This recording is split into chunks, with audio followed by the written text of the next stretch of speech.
here tonight. My name is Emily Breedlove. I'm the Executive Director of Tech STL, and I work for the City of St. Louis. This topic is one of my favorite ones to have at events, because understanding how to engage with media and the press is something that's so incredibly important for entrepreneurs, because it's our job to make sure that our stories are told. It's our job to build a relationship with the media, with the journalists and the media organizations, because if we aren't our advocates, the story won't be shared. So the goal of tonight's conversation is we're going to pull apart each of the different publications that are up here and really understand how they vet stories, how they want you to submit your stories, and what advice they would have in building ongoing relationships with the media. At the end, we will have Q&A. So hold your questions to the end and we'll make sure that there's time to address them. Okay, so Paul did such a great job of introducing everybody, but I want to give everybody the chance to talk more about who they are. So each of our panelists, can you introduce yourself, your organization, and explain the role that you have in the organization? We'll start with Nathan. Hi, I'm Nathan Ravelti. Good to see everyone out. Thanks for coming today. I work for the St. Louis Business Journal. I cover technology, startups, and innovation. In addition to that work, I also do our sports business coverage. I also lead our editorial coverage for our new publication called St. Louis Inno, which launched back in August. Inno is kind of, like Paul was saying, it's difficult to describe sometimes, but it's its own kind of publication, its own website, its own newsletter. And that's really the hub for all of our startup and innovation news now. So we really want to be that publication that can tell the story from kind of seed to exit. But in addition, we also want to cover kind of innovative larger companies as well. So larger companies, doing making some cutting edge technology, or got an innovative partner with a startup. Those are type of stories we want to tell as well. Great, Dave. I'm David Nicholas. I'm the business editor at the Post Dispatch. I'm the business columnist at the Post Dispatch. I was business editor for a few years back in the 90s. I've been doing the columnist thing for about 20 years. So I don't know if I know where all the bodies are buried, but I probably do know some places to look anyway. So I write 3 columns a week. I write about everything from sort of national economic policy and what's going on with that inflation rate anyway, to perspective pieces on local large businesses, to kind of what's going on with the startup community as our staff has shrunk over the last 15 years. It's left to me often to be the primary person covering kind of startups, tech, what's happening at T-Rex, what's happening at Cortex, what's happening with the ag sector. We do have beat reporters who pick up some of that, but there really are not many of us. So I do a little bit of all of that. Definitely interested in meeting some of you here. And as I said, I write about all kinds of topics, but I have to say one of the most fulfilling and exciting things to have written about over the last decade or so has been the sort of the burgeoning of a tech startup sector in St. Louis. Awesome. Paul? Yeah, I'm Paul Riot, and I'm the only person working at Fourth Estate right now. Fourth Estate covers early stage tech startups across Missouri into eastern Kansas and the southern half of Illinois. The part Chicago largely ignores. I tend to focus around research universities because they're rich at developing companies, but I'm not doctrinal about that. I do have some companies that I cover that are quite literally out in the field, like Greenfield Robotics in the middle of Kansas. They're developing field robots that are just stunning and amazing. And I work really hard to find very early stage companies before these guys do, hopefully at times. I do consider companies of mine that when they start regularly appearing in their publications, they're just graduates. I don't see there being a lot of overlap because I'm dealing with very early stage. But that said, I do want to make money so I can expand this. This is not a hobby of mine. And I'm applying a business model and an electronic media approach that I don't believe is being done in the region right now. And it's very speculative. It is a startup. It may or may not work. I consider myself in a working beta right now, and I'm still pivoting with product to figure out what exactly works. Awesome. Okay, Jeff, can you hear me? Yes, I can hear you. Can you guys hear me okay? Yes. Can you introduce yourself and the publication that you work for or who you used to work for? Jeff? Yeah, I'm just partnered up with Paul here at the Fourth Estate. Work with him on the side. As he mentioned earlier, a USC business grad and banker by trade, but very interested in the startup and tech community in St. Louis. So that's all I got. Happy to be here. Okay, so John, all the J's. Hey. Hey, So John. I've known Paul for about 25, 30 years. I have worked all around the country as a broadcast journalist. I've worked for a dozen different news organizations, including virtually every television network that does news these days. I'm a freelancer today, and the last staff job I had, I did business reporting, business producing for thehill.com here in Washington, D.C. And the last series I did for them was a 10-part series on startups. Awesome, thank you. Okay, so we're going to shift gears and now talk about how you guys vet the stories that you get. So when you are looking for stories to cover, what is it that you are looking for? Whether it's the topic, the stage, the geography, what really piques your interest in the various publications that you serve? So we'll start again with Nathan. Okay, sounds good. Yeah, I think with the Business Journal, we're probably looking at companies more in the seed stage. At least that point, I think we're looking for companies that at least have some traction, whether it's funding or whether it's revenue generating. We're probably looking at companies that have a product that they're out selling at this point. But I think it's more than just about what the company's doing from a business metric standpoint. I think we're also deeply interested in telling the story behind the people behind the companies as well. So sometimes there might be a company that's a little earlier stage than we might typically cover, but the entrepreneur's got a really interesting story. They've got kind of an interesting backstory of how they started the company, and that might generate our interest as well. So I think we're looking for definitely specific metrics of where the business is at. We're not going to give coverage to just anyone with a startup, but we're flexible in the sense that sometimes a good story is a good story, no matter where the startup's at in its journey. Can you expand on what you see as a good story? Yeah, it's the thing with journalists, it's so subjective sometimes. I'll use an example from this week. I wrote about an entrepreneur named Ray Barrett, who's 88 years old, he's launched several companies. Now he's in the golf ball design business of all things. He's got a new golf ball design. He hasn't sold it to anyone yet, but it's an interesting story. 88 years old, and he's still an entrepreneur. My first question was like, why do you keep doing this? You could just be playing golf and not be designing golf balls. So that was a great example, kind of an early stage of the process, of the technology where it's at. But 88-year-old entrepreneur, that's a story you won't see every day. So I jumped at it. Because as entrepreneurs, we can't stop ourselves. That's what exactly. Yeah, we never grow out of it, right, guys? Okay, Dave. Yeah, don't have any hard and fast rules about stage or amount of revenue or anything. It just has to have a good story, either a good personal story or a news hook. Maybe it's a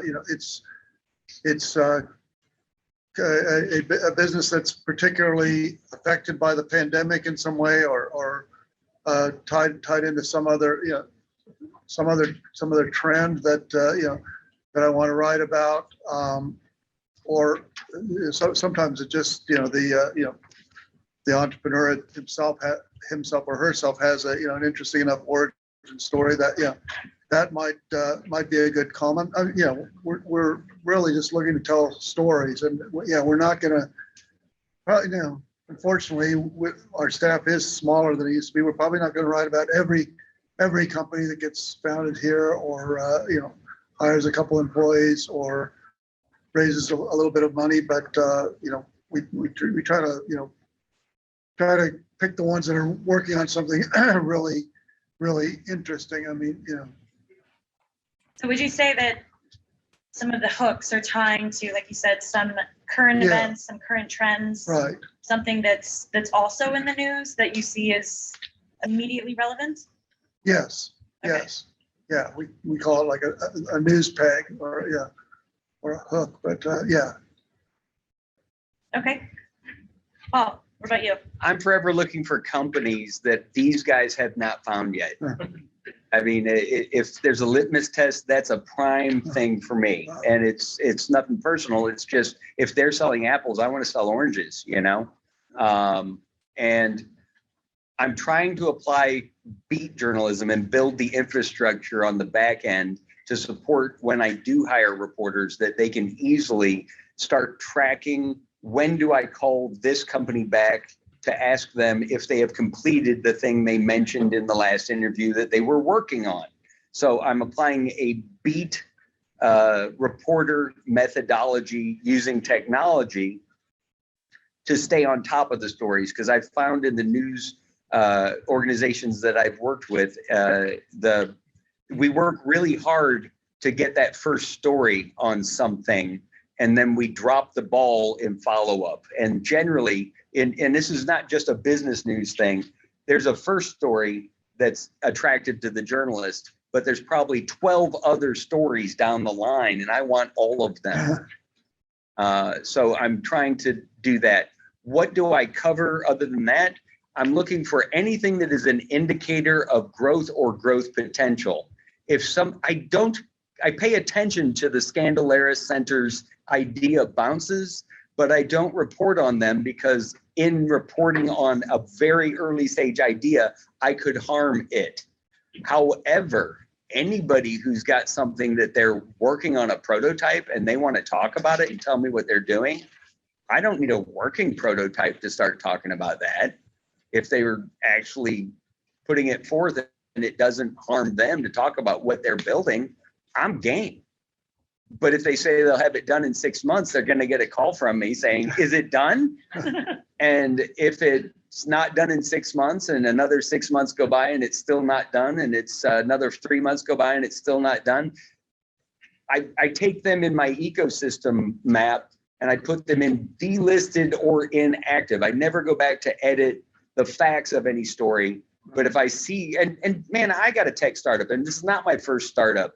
Startups fail in droves. There's not a personal thing there. But if a company appears to be DOA, I move it over to, I don't think this one's doing much, in just a little area called delisted and inactive. They can change that immediately by calling me up and saying, hey, we're doing something. Boom, they're right back in the ecosystem. So it's like, it is a moving target.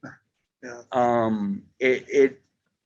It's not really easy to define, but one of my favorite stories is the non-founder first hire. And it's the bread and butter of my reporting, if I were to characterize it, because every time I ask a 2 or 3 person founder team, well, what went into being able to hire that first person? That is an incredible story. Saying, why did you pick this person? That makes that story awesome. And how is this person going to help you in what you're doing to forward the goals of your stuff? I mean, and I don't know that that's the bread and butter of these guys. You know, I don't know that that's what they would go for, but that is something that I look for all of the time, because it's an indicator that this company is doing something that's gearing up for explosive growth of some kind. That's it. Great. Mm-hmm. Paul, I So- wanted to ask, what's your, the basis of your saying you might harm those very early stage, idea stage companies? There's so many pivots when you're in idea stage, that if I hold somebody accountable to the idea, I could be harming them because they haven't evolved it fully yet. When I first presented my 36-page horrible business plan to Jack Scatizzi, he went through it. God bless him. He's a wonderful man. And he went through it and told me each and every point that was just not going to work. And on about at least half of that, he was absolutely right. Had I been in the public eye through that process, I may have lost track of the value in what he had, the gift that he gave me of hard criticism, you know, and I don't want to interfere with somebody else's growth prospect at the very early stage idea. Once I started executing on that and putting up a very early beta, I think, you know, I do want that kind of exposure. Does that make sense? Yeah, it does. Thanks. Well, and that points to getting an article written about you as an entrepreneur can be the first shot that you get to really get some traction, right? To get that visibility. And so, you know, getting media coverage is pivotal for a startup, but it's also what everybody kind of sets their goal as is, I just need to get an article, right? I just need to be in ANO. I just need to be in the paper. And if that happens, then everything would be easier.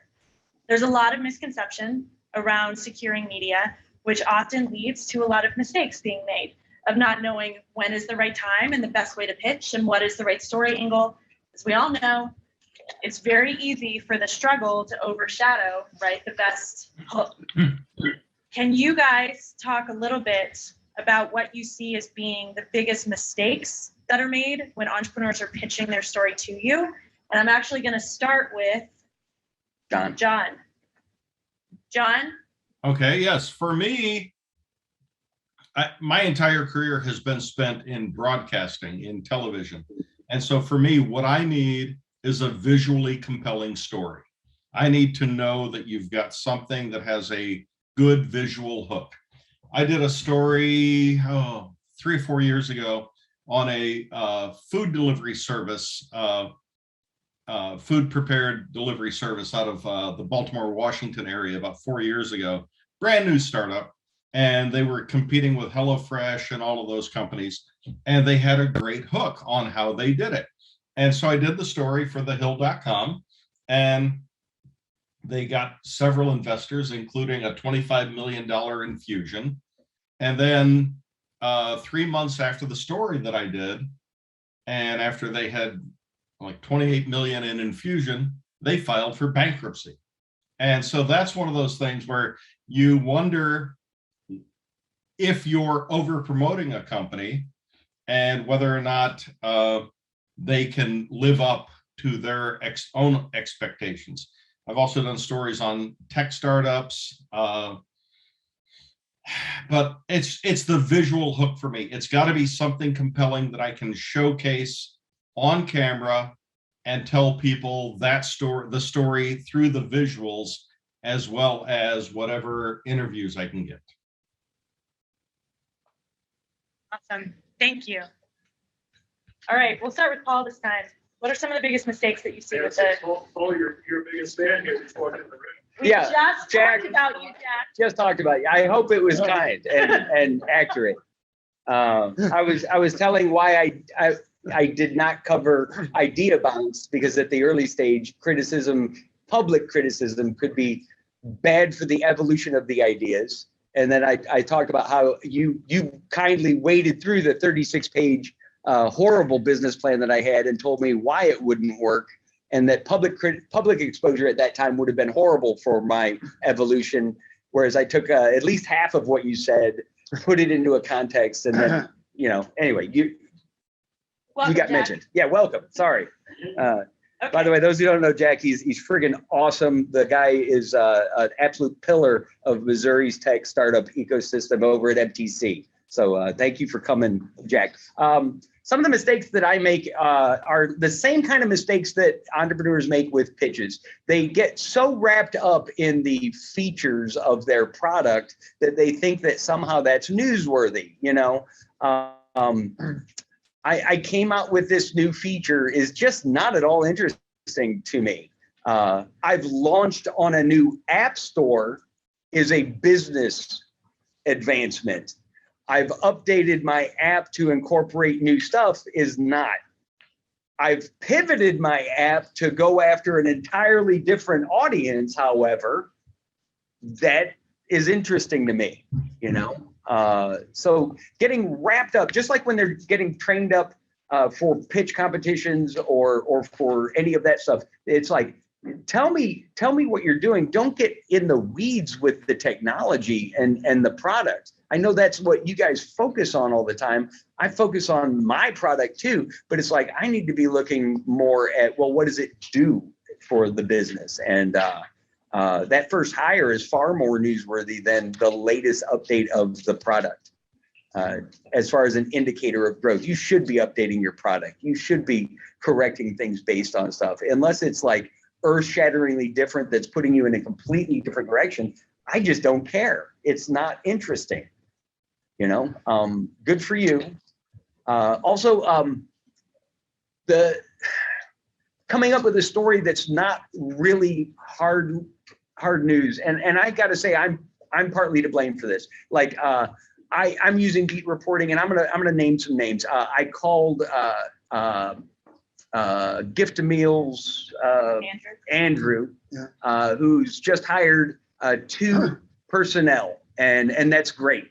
I always would do something that's a key personnel. I've looked at these hires. I don't know that they're necessarily key personnel, but I may do a story on it anyway, because I've got what's called a news hole.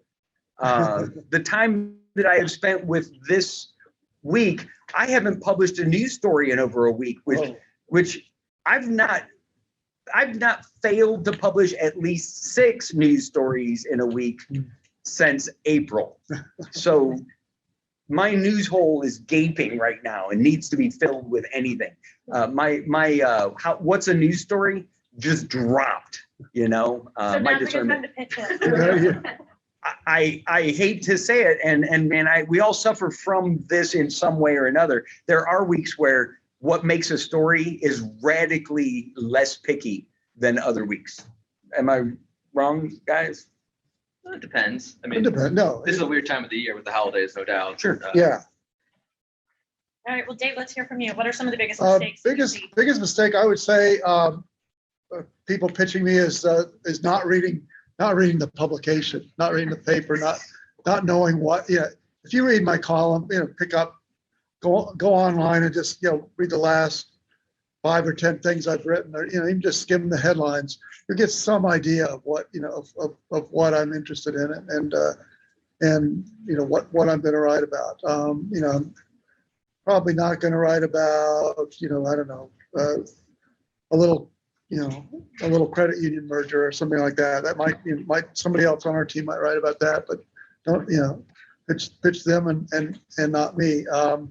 But on the other hand, if you'd say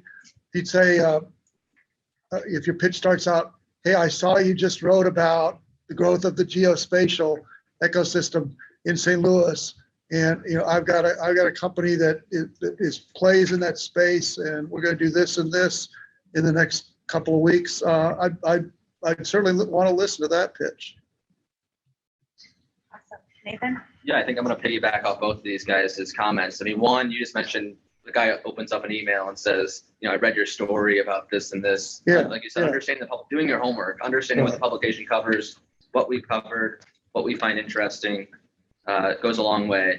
Then secondly, to Paul's point, I think when I get a lot of companies pitching me about technology as well, and our tech does this, our tech does that.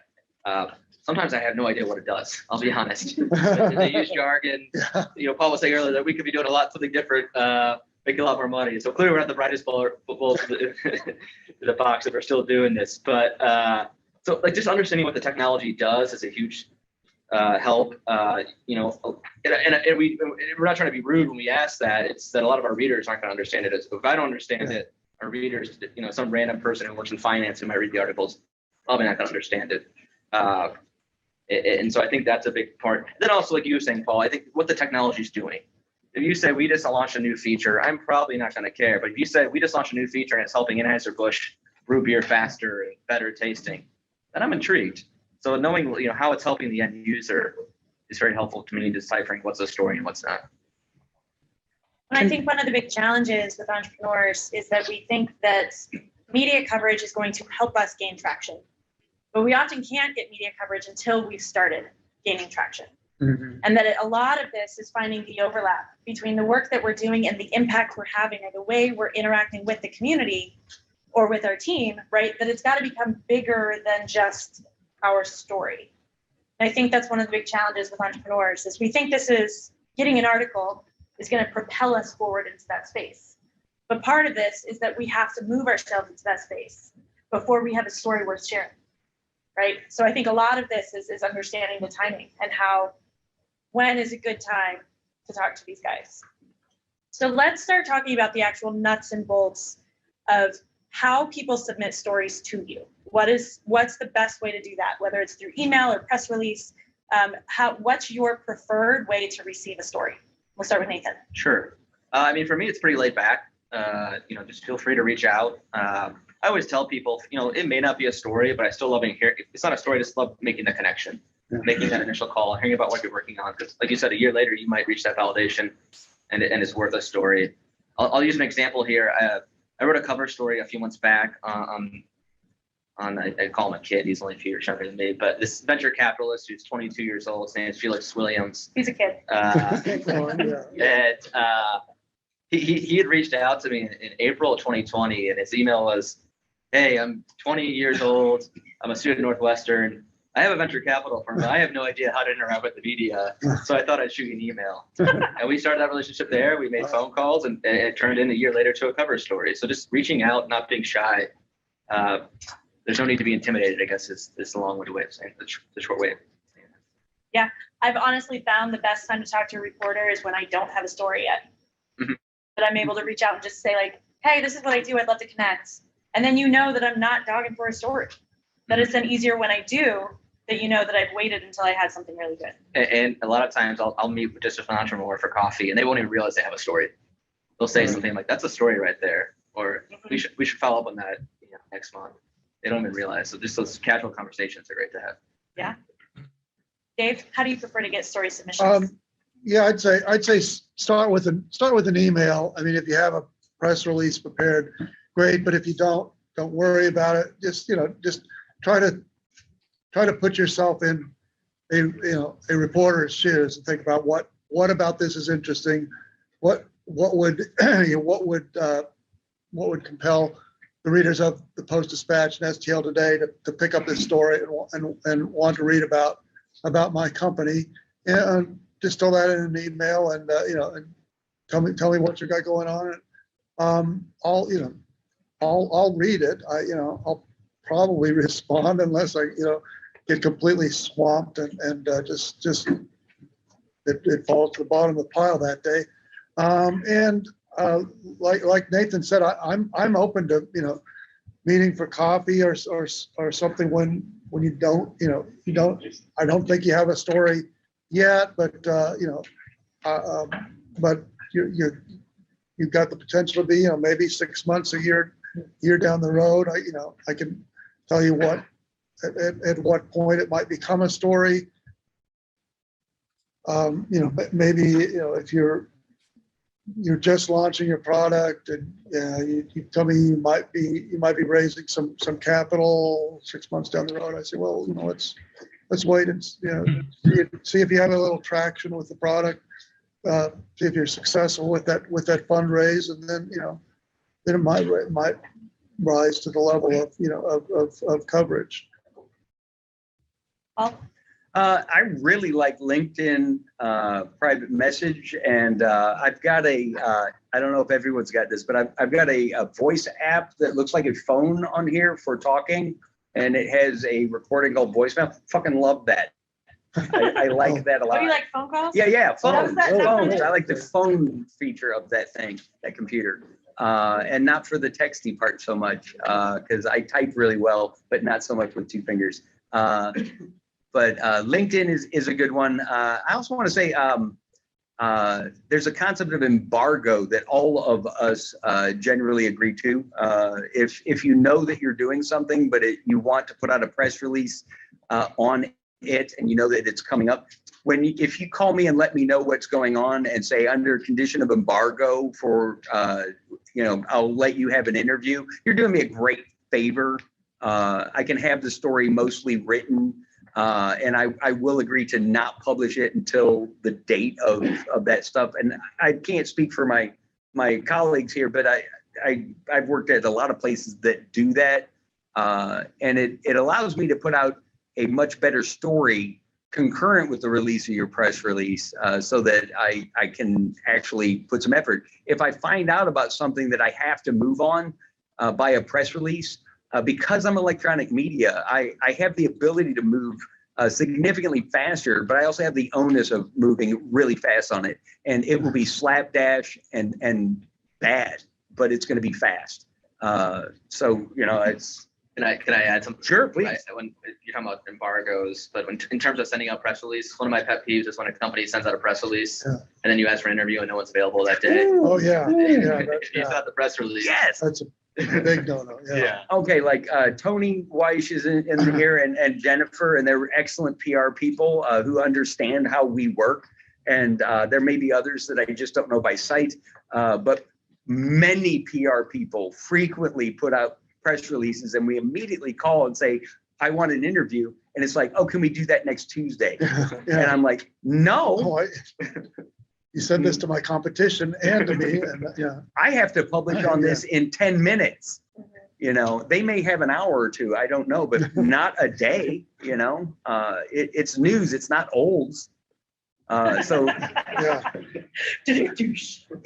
think of that press release as a baguette that is quickly aging and getting nasty. There's a clock on that thing.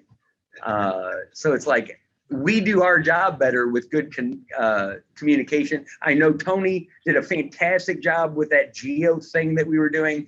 I also got, and I complained to him about it. I'm sorry, Tony. I got at least 100 emails from a whole bunch of other PR people who had companies that are in no way interesting to me geographically or at the level of their development or what they're doing. And I was just inundated. I'm just a one-man shop. I couldn't do my job because of all of the asshole PR people flooding my email with stuff that I have no interest in, And then Tony stood out because he knew what I was looking for and he asked me, and that's a rare thing in a PR person. We need good PR people on our end too. There's also a lot of them that are just checking off boxes and doing a disservice to you. All right, John, you want to Yes, share what the best way that you've seen stories being submitted? How you want that to be done? I have to echo everything everyone else has said, but then I need to add, as a broadcaster, I need to add the visual component. I need to know you've got something that I can show people, and it does not have to be whiz bang moving or anything else, but I've got to have something that I can show them as a potential and have them go, well, yeah, I can see this happening. So, but if you want to reach out to me, it can be an email, it can be a phone call. God, don't send me a fax. That's still a thing? No, it No. isn't. But you can send me your web link. You can send me, your web page and just show me things on that. But it's got to be something that I can sell to people as far as the visual aspect of it goes, because in a 1.5 or 2 minute piece, I've got to have something to show them as well as having you say it. I've got to be able to show people this is what they're talking about. Paul? Yeah, well, and so that's one of the big challenges in doing. So one of my businesses is that we do events. We do a program called Camp Girl Boss. That's a summer camp for middle school girls. And I remember the first few years when I started to try and get press for it, I recognized that when it came to the news on television, they weren't going to run a story until the camp was actually happening. They could show up and film it, right? And so I had to really understand that the newspapers, that is the kind of story platform where they're willing to talk ahead of it, right? That they're talking about that it's coming and that it's happening. But when you're talking about the 6 o'clock news, they're only going to be there the day of. They're not going to promote the event unless you're like GeoInt, unless you're like this massive thing. And so a lot of this is really understanding each of these different mediums show up at different times to tell your story in different ways. And so how Can I say one thing? Yes, absolutely. You can get them to put the event on their website. They're not going to put it on the 6 o'clock news, but they will put an advancer on their website if you send that to them, so that they can pitch it to people and have people interested that way. But they're not going to put it on until you get the children and the instructors doing the robot event live. You're right.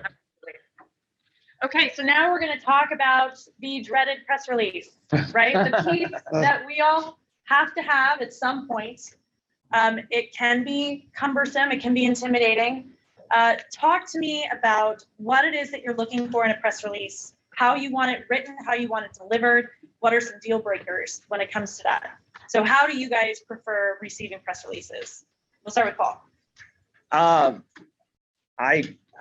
Jennifer, do I ever take any of your stuff right out of a press release? I think it's nuggets here and there, but not the whole thing completely. It's kind of a starting point for you. Yeah. Typically, I'm reading the press release to see whether it's something newsworthy, and usually, if I'm getting it from Tony or Jen, it is something they know that it's something I'm going to report on. They're not wasting my time, which again, thank you. But when I get the press release, I look at it and go, oh yeah, that's a neat story, and I immediately call up a principal, generally a CEO of that company, and I say, hey, I just got a press release from Tony or from Jen or from whoever saying XYZ. You got a minute to talk about it? And generally they do. And I interview them from the ground up. I write a quick little story and I slap it up on my website right then. Dave? I'm looking for kind of back to journalism 54 here, the 5 W's: who, what, when, where, why, and and sometimes how. Don't try to be clever. Don't try to lead in with something that's funny anecdote or something. Just tell me what's going on. Answer the key. If there's a financial aspect to it, tell me how many dollars are being invested or spent. If there's a jobs aspect to it, tell me how many jobs it's creating in St. Louis, because that's usually a huge news peg for us. And have a contact person on there who is actually going to be there, not like on vacation or something that day. And we'll answer the phone and we'll know we'll know the answers to my questions, or be able to get the answers quickly. I mean, it's we don't have time for the runaround where well, I need to clear that with 3 levels of the company or something like that. It's if you've got news that you think is worthy of a release, have all your ducks in a row for us. Yeah, I'd agree with these two. If I'm going to do an interview off a press release, oftentimes that press release just becomes something to cross-reference for those big numbers, Right. those financial impacts. Once again, do your homework, look at other folks, how they do press releases, and then just make sure everything's correct in it. It happens every once in a while where someone will say, that number is not right, or that name's misspelled, and you go back to the press release, and that's what they had in the press release. And I know those things happen. We make mistakes on our end too, but just make sure you have all those ducks in a row.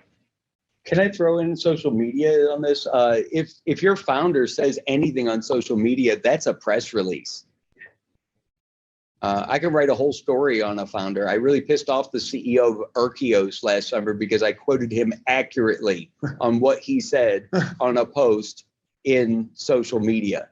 So, if I got it inaccurately, I would have retracted it or made comment to that. His complaint was that I wrote it, not that I was wrong. So tell your founders, social media is the public forum. Yeah. Oh, but I keep it really tight. I don't care. If I see it, Yeah. I will write about it. It is the same thing as a press release as far as I'm concerned. That's a lesson for all of us. Yeah, right? Yeah. It is, yeah. Yeah, that's one of the many hats that we're having wear as entrepreneurs, is not only managing our marketing, but also our PR, right? Mhm. Did you have a question? No, I just wanted to add something as a PR person. When you're going to talk to people, public relations people, and you're looking to hire somebody, I think it's always important to have a PR person that actually has a journalism background as opposed to just kind of a general marketing type background. I was a newspaper reporter for 4 years, so I got very used to writing in the inverted triangle format, which is basically what the press releases are written. So a lot of times when I talk to my clients that are startups, they are so immersed in their product and their company that they can't really see the news, kind of like what Paul said. You know, they want to talk about the business and the fluff about it, and that's great, but the media is only interested in that little news nugget. So it's important for a PR person to kind of weed out all the other noise and really put together a condensed press release that is newsworthy, that gets them the information that they need very quickly. And, you know, when you're have your press release, your social media stuff should correlate with that, because as we know, everybody will be looking at that. So that's just something to keep in mind. You know, there's a lot of PR people out there, but I think there's very few that know news, especially if they've had a journalism background. I think it's very beneficial to get your news out there. Yes, Sean. Yeah, and to that point, I think it's leading with the most interesting aspect first, right? Yeah. So to the point of like, this is a new feature. Okay, well, what's that new feature going to do? It's going to help people better taste Anheuser-Busch products, you know, an example. So don't start with the fluff, start with the most interesting thing first. That's going to get the attention, and then fill in the details. Sell Don't the bury the sizzle, not lead. the steak. Yeah, don't bury the lead. Mhm. Well, okay, so I want to make sure that we've got time for questions. So the very last question I want to throw out there is, the media is in a challenging spot. It has been for the past few years. Talk to us about if there's one thing that you wish that we knew as community citizens about where the media is and what you guys are struggling with on the inside of how we best support our local media as you guys are going through where we are now and where we're moving towards. I guess we'll start with John. Gladly. I will tell you that I think that the media in the last few years has gotten an extremely bad rap, but I think some of it is well-deserved. I think that there are people who portray themselves as journalists who are nothing more than opinionists. So I think that you've got to avoid those people, and you need to simply focus on the journalists who are doing the reporting that you want your product to be showcased in, and that you need to convince them through whatever means necessary. If it's print, you need to give them information. If it's broadcasting, you need to give them visuals. You need to sell them on your product, and you need to find somebody you trust. And that's part of it these days, is that we've got the right-wing journalists, we got the left-wing journalists, and we got the centrists, much like what's happening in Congress. And you've got to find somebody that you believe is going to best deliver the sales of your product, the information, so that you can deliver your product to the market you're hoping for. And I think that's, and we are all, none of us are biased, but we all have stories we're far more interested in than others. So you've got to focus on that person. As a PR person, you need to find the person that will sell your product the best way possible, journalistically. Great, thank you. All right, Nathan. Yeah, a couple things come to mind. I think we've hinted on it through the conversation, but newsrooms are as thin as they've ever been. So we're not going to get to every story, and it's not necessarily always personal, or there's not that we don't want to. It's just we have limited resources. The second thing I think is, there's a lot of attention on clicks these days and clickbait, and there is pressure from up top at journalism outlets to get clicks. But I know for all of us on this panel, at the end of the day, we just want to tell good stories. And so I think sometimes the media gets a bad rap for that, but I think most journalists are in it just to tell good story. That's why we get up in the morning, because it's always something new. Yeah, what I would like people to know about the media in general and the Post-Dispatch in particular, and our staff is we are all people who operate with a sense of mission and operate under a code of ethics that's pretty firm. I mean, we're not going to write about stories in which, a business, for instance, in which we have a personal interest, or if our corporate overlords have an interest in it, we'll certainly disclose that. Still try to be objective about it. And the journalists at the Post-Dispatch are all people who live in the community, who care deeply about the community. They're sure they're going to report on St. Louis warts and all, but with a kind of underlying mission of we want the community to thrive. We want we want to improve things. If you never looked at the Pulitzer platform, which we publish every day on the editorial page, take a look at it. It's kind of our ultimate mission statement. From a speech that Joseph Pulitzer gave back in 1911 or something. It's really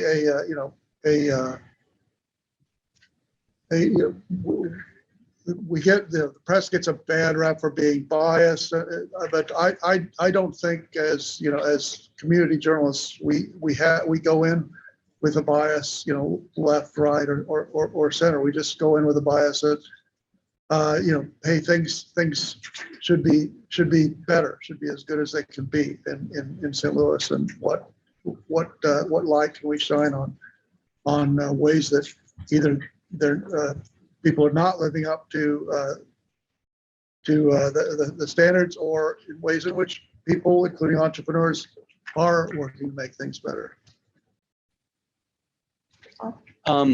The shitification of news that we've seen over the last 20 or 30 years is largely it's got some technology aspects, but it's largely a business model shift.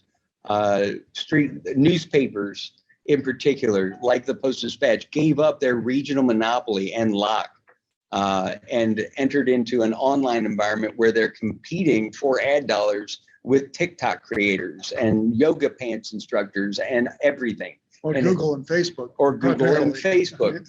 And because of that, many of the people in the industry have cut their overhead. And by that, I mean 65% of street level reporting jobs have disappeared in America in the last 15 years, according to Pew Research Center. Please check me on that data. And the Midwest was hit particularly hard because a lot of those jobs also migrated to the coasts. The problem is an economic model applied to news. It's very profitable to have someone behind a desk screaming and yelling and referencing news and getting you angry. But it's very expensive to put reporters in the streets to go and actually do the reporting. The problem is most of you in this room are not paying for the news that you consume. It's not the only problem. There's a many faceted part here, but if you want to make a difference, pay for a subscription to anything. And I don't care what it is, but pay some news somewhere in the hopes that they get better than what they're doing. Not because they deserve it even, but because it ain't working what we're doing. And if you like your free news, God bless you. Tell us that's the wave of the future, because we got other shit we could be doing. We're really passionate about this. It's worthy work. And I'm telling you, I chose the name Fourth Estate because there's the executive, legislative, judicial. The media used to call itself the Fourth Estate. And it's not that I want to watch the government. It's because I have a personal vested interest in society in representing the actual news to paid subscribers. Unpaid subscribers or looky-loos mean this much to me. I had a paid subscriber I ran into the other day, and I've only got 17 paid subscribers, and I'm still doing this because, I'm in beta. Yeah, right there.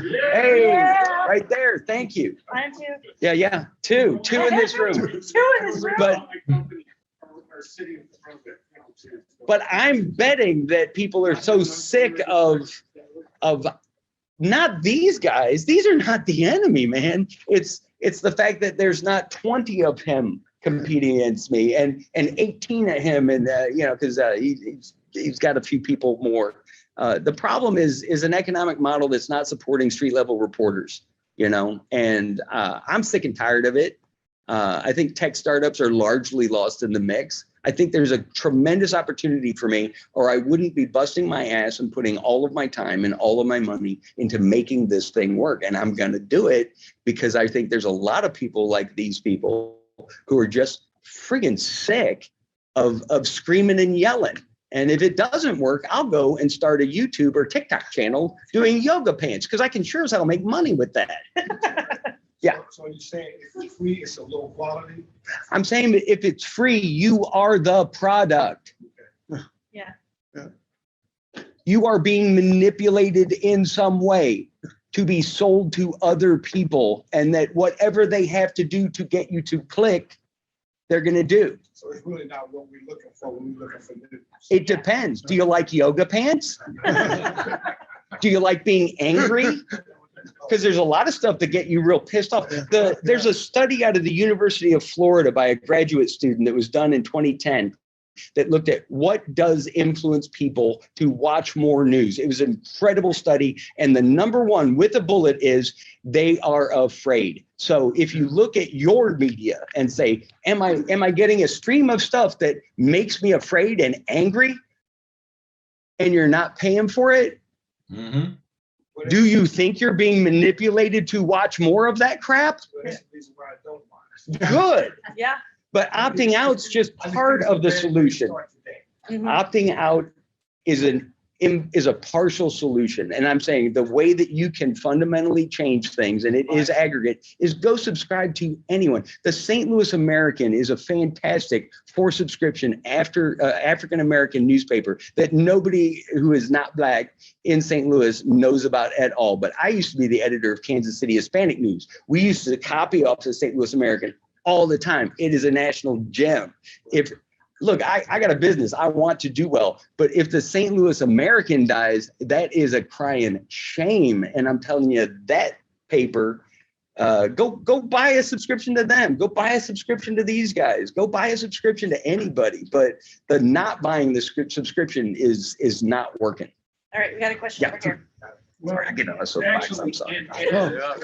Paul, I was going to ask if you're soliciting subscribers, which obviously you are. I have bad news for you. Your future yoga pants is not going to be.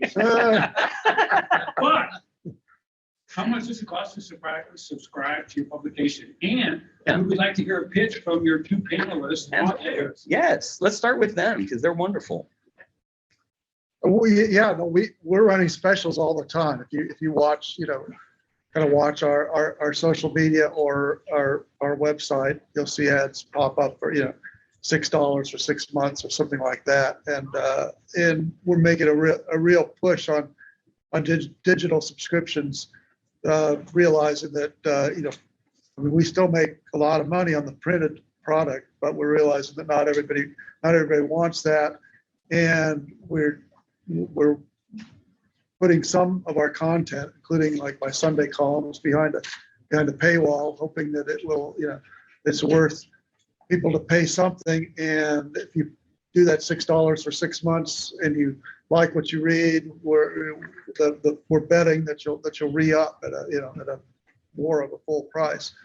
So that is definitely a big part of the business model going forward. And Nathan mentioned clicks before. We don't even emphasize clicks anymore. It's like what are subscribers reading? What is enticing people to subscribe? What is the headline they might click on, hit the paywall, and say, yeah, I should pay for this. Yeah, we look at all that now. We call conversion statistics on what makes people, and it's a lot of times I think it's thrown right at the wall. It's so hard to figure out what makes people want to read an article and then subscribe to your publication. But But I'll make a pitch for the Business Journal real quick. We usually run a Black Friday special where I think it's right around $75 for a year of online access, and then your weekly paper as well. And all of our content right now is unlocked. And you can also subscribe to our newsletter, which goes out twice a week. So please do so. Cool. And currently I'm $7 a month or $80 for the year, but I will be raising my prices in January. So if we get it Yeah. now, that Yeah, is yeah. for next year. You can get all three real We're cheap. going up. Yeah, right? Yeah. Whatever. Yeah, no, I'm going to be putting in some functionality. I'm shutting down the last 2 weeks of January and 1 week of January. Hopefully just 1 week. And I'm putting in some functionality. My target audience is anyone who would have walked into the Venture Cafe pre-COVID. I've done a very good job at getting paid, and I have about 130 unpaid subscribers who are walking off a 6-month free freemium subscription, and that some of them will start converting, and I have no conversion rate to go by yet because I just launched full bore in April. But I'm not getting, I'm getting entrepreneurs very well, better than I anticipated. I'm not getting the service providers. I've done some primary source interviews with service providers as to why that is, what they want, and I'm going to put in place some of the products that I hope to attract them, because they, although service providers are often annoying, they have money, and they are the bulk of the ecosystem. Yeah. We have the opposite problem with the Business Journal. We get the venture investors, we get the support organizations, they subscribe. The entrepreneurs are harder sometimes. Yeah. Right. Well, and that's so, I subscribe to all three of these, and even paying, it's about half of what I normally pay just for our monthly subscription for live streaming for Netflix and Hulu and HBO Max, right? A lot of this is not even about the money, it's about the habit. It's about thinking that we should be paying for news. Like $7 a month is I just spent $7 on my kid's latte, right? So it's so much of this is just retraining ourselves to really think that this is worth our investment. Any other questions? Yes. Yeah, so I'm crafting a press release to send to you guys. Do I need to include quotes, photos, and certain, like, let's say an appendix of certain things in that press release, so that when you get it, you can say, okay, got the information you need to, right? Yeah.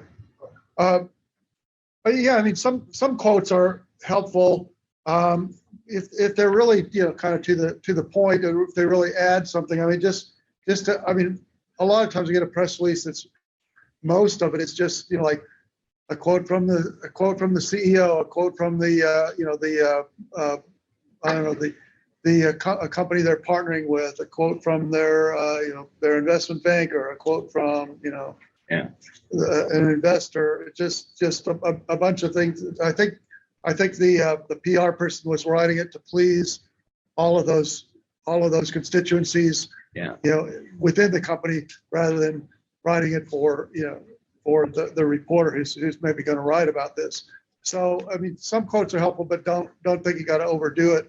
Yeah, I mean, basically, as I said, just try to think of all the salient facts. What would a business focused publication want to know about my company? What would a broader community, local newspaper want to know about it? And what would a website that focuses on startups want to know? Try to think about all these people you're sending it to, and a kind of a fact appendix, or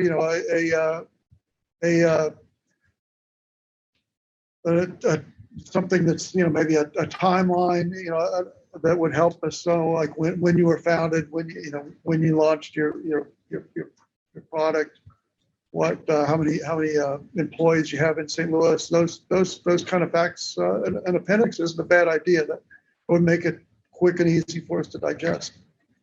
I'll add one thing. Photos are always helpful, but I don't know if you guys have dealt with this at all, but I know in our newsroom we have. I mean, it's easier than ever to pull photos from Facebook or social media. Well, someone took those photos and owns the rights. Yeah. So when you send us a photo, just make sure you guys have proper permission for us to use it. Yeah. Because we run into that. Yeah. Well, so do you guys prefer to receive emails with everything attached in it, or that they say, like, to send you those photos, or to say, we have those photos available? Do you prefer to get everything in an email? I like everything if we're gonna, being in the business of trying to get it out fast if need be. Mhm. Uh, Do you have any issues with firewalls, with having attachments? Occasionally, Yeah, we have, I work for a company that's really cheap on some things, and one of them is kind of email capacity. So if you send me a press release with, like 4 high resolution photos, it's probably gonna like blow up my mailbox. It'd be better to, give me a Dropbox link or something to those. I mean, by all means, attach the news release and any pertinent information that I need, but don't send me something that's like 10 megabytes or something. That's So gonna- link to a file? Yeah. Great. Yes. Yeah, I just wanted to add, I've worked with all 3 of these reporters and some capacity over many years, and for all the local startup news coverage, they are, hands down the best ones to reach out to. But I just wanted to, put in your mind, since you are startups, I work a lot with the trade media also, which of course, if you have different products and services, there's going to be, different trade magazines and that are going to want to report on what you're doing. And a lot of times those publications, they're going to be looking for, they like the news stories about, the closing of their seed rounds and things like that. But they also like, we have a new employee announcement, or you have promotions are also picked up by the trade media. They also like articles that talk to like tips or trends in your industry. I don't know how many times I've had the trade media pick up on those types of press releases, because they're always looking to fill their spaces. So if you could, come up with like a top 5 list of, something that's related to your industry, and to quote an expert that you may have in your business that can talk to that industry, those will get picked up a lot of times, and you'll get a pretty large feature article out of that. So there's a lot of different angles that you could take to get coverage of those type of publications. And if you're going for investors, of course, there's a lot of investor type publications and magazines, newspapers, blogs, everything that you can target certain press releases to them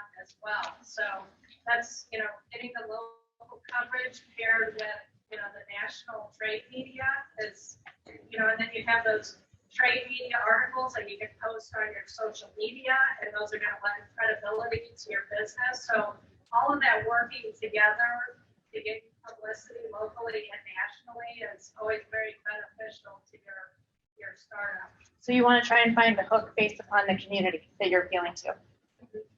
Yes. There's a question online. Oh, great. Are the panelists only concerned about tech startups?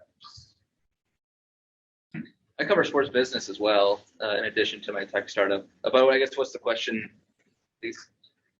Are you guys only concerned with tech startups? No, I think at least from our perspective, we're covering. I mean, when I look at innovation, it could be a bigger company, like I was saying earlier. You said example, the brewery or someone else using. I mean, it could tie into a startup, but they've got a new way of making better beer, brewing beer faster, what be it. Those are really cool stories to tell too. Mhm. So yeah, I'm open to those personally.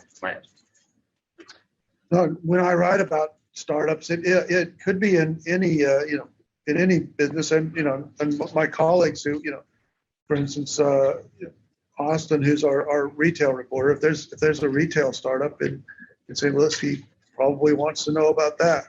But it could be in any business, and I've certainly written about I guess we had the sense that the audience here was tilted toward tech, but I've written about some of the ag startups that are coming out of 39 North, or some of the bio medical startups.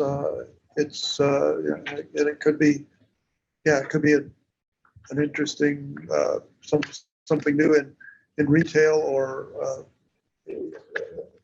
another traditional industry too. Well, Yeah, I'm just looking at tech startups, but I have some loosey goosey looks on the what's a tech, because it's like traditionally, if it's something that's a new patent or coming out of a university, absolutely. But it could be an old technology that's being applied in a novel way. Mighty Cricket is making cricket protein pancakes. Yeah. Cricket's not a new technology, but I looked at that and went, yeah, sure, that's new tech. Is old tech being applied in a different way? I was like, that's okay. The ones where I have a hard time with is if it is a service company that has developed a lot of technology so that they can do more service company. It's like, no, that's boring. I'm not interested. If they're building that technology to sell it to former competitors, I'm like, ooh, all over it. So it's sometimes a gray area, but there's got to be a technology hook. All right, so for the sake of time, I want to thank the panel. And if you guys do have additional questions or you want to give them your card, please be sure to come up and connect with them personally. But so thank you all very much for coming up. Thank you. If you guys are available, we have one more question that just came in on the chat.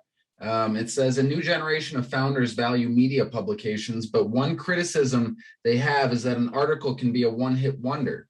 It can be a great influx of attention, users, or new business, but it may not be repeatable. Should founders see your publications as one-hit wonders, or could they be more consistent relationships? And that's from Danny, CEO of To Do. Are you guys looking for one-hit wonders or ongoing relationships? I think we covered this a little. Definitely interested in ongoing relationships, but you have to realize that we have limited bandwidth. I'm not going to write about your company like every week or every month even.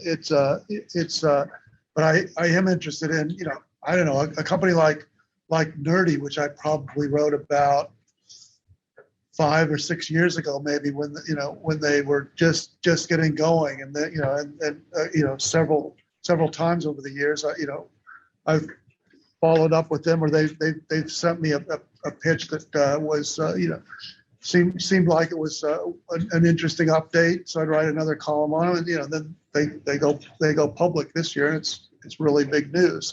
Definitely interested in those kind of relationships, but just realize that we have limited bandwidth, and there's a lot of other things that we're trying to cover. Yeah. Well, and so I would also then just say that it comes back to the entrepreneur to continually find something newsworthy.